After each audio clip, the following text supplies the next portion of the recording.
¿Alguna vez has venido con preguntas a Jesús? Hubo un hombre que llegó con esta pregunta: ¿cómo puedo llegar al reino de los cielos? Y bueno, no le dijo explícitamente esa pregunta a Jesús, sino que Jesús se dio cuenta que eso es lo que se preguntaba dentro de su corazón. Mira la historia como está en Juan capítulo 3, esa es la porción que vamos a leer el día de hoy. Dice así, verso 1: había un hombre de los fariseos que se llamaba Nicodemo, un principal entre los judíos. Este vino a Jesús de noche y le dijo: Rabí, sabemos que has venido de Dios como maestro, porque nadie puede hacer estas señales que tú haces si no está Dios con él. Respondiendo Jesús le dijo: de cierto te digo que el que no naciere de nuevo no puede ver el reino de Dios. Nicodemo le dijo: ¿cómo puede un hombre nacer siendo viejo? ¿Puede acaso entrar por segunda vez en el vientre de su madre y nacer?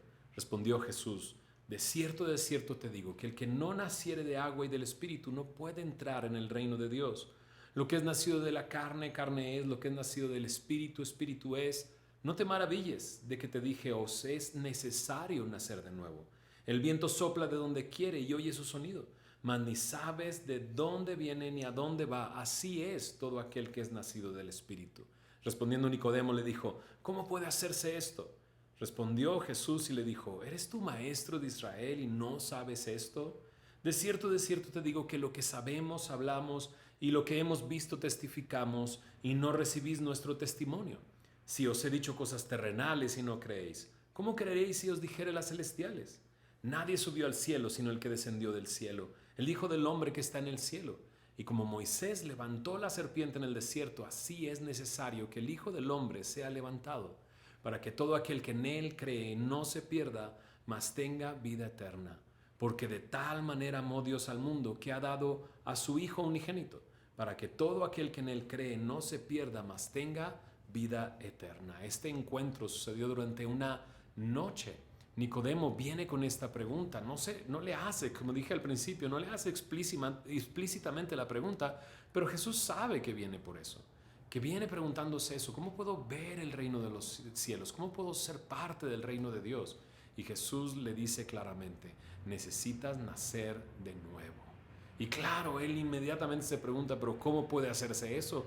Ya soy un hombre viejo, un hombre grande, ¿cómo puedo entrar en el vientre de mi mamá y nacer de nuevo?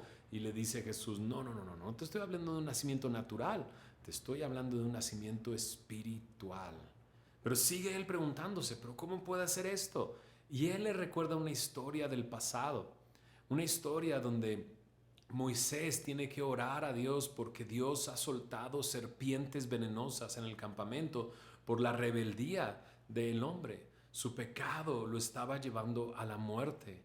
Y Moisés tuvo que levantar una serpiente de bronce en medio del campamento, y todo aquel que miraba a esa serpiente de bronce era sanado. Así nosotros también necesitamos nacer de nuevo, porque hay un veneno dentro de nosotros que se llama pecado, lo cual todos hemos hecho, todos hemos cometido pecado, todos somos pecadores, y por lo tanto hemos sido destituidos de la gloria de Dios. No tenemos acceso al reino de Dios.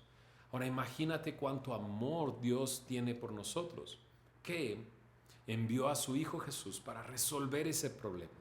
Me encanta mi Dios porque no nos deja el resolver este problema a nosotros, sino que Él mismo lo resolvió. Envió a su Hijo Jesús, lo leímos, Juan 3:16. Envió a su Hijo unigénito para que todo aquel que en Él cree no se pierda, mas tenga vida eterna con Él. Si de repente dices: ¿pero qué es lo que tengo que hacer? Jesús lo deja claro: cree en el Señor Jesús. Cree en Jesús. Eso es lo que tienes que hacer. Cree en el Señor Jesús. Quizás durante esta semana o el día de hoy te has estado haciendo esa pregunta: ¿cómo puedo estar seguro de que voy a estar con Dios?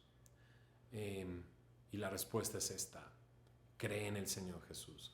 Arrepiéntete de tus pecados y cree en el Señor Jesús. Reconoce que lo necesitas y ven a Él en fe, depositando toda tu confianza en Él, y serás salvo, tendrás vida eterna. Tus pecados serán perdonados, ¿no? Dice la paga del pecado en Romanos 6, dice: la paga del pecado es muerte, mas la dádiva de Dios es vida eterna en Cristo Jesús. Él tiene para ti un regalo que es la vida eterna. Un regalo que a Él le costó su vida. Recibe y cree en el Evangelio. Deposita tu fe en Jesús y serás salvo.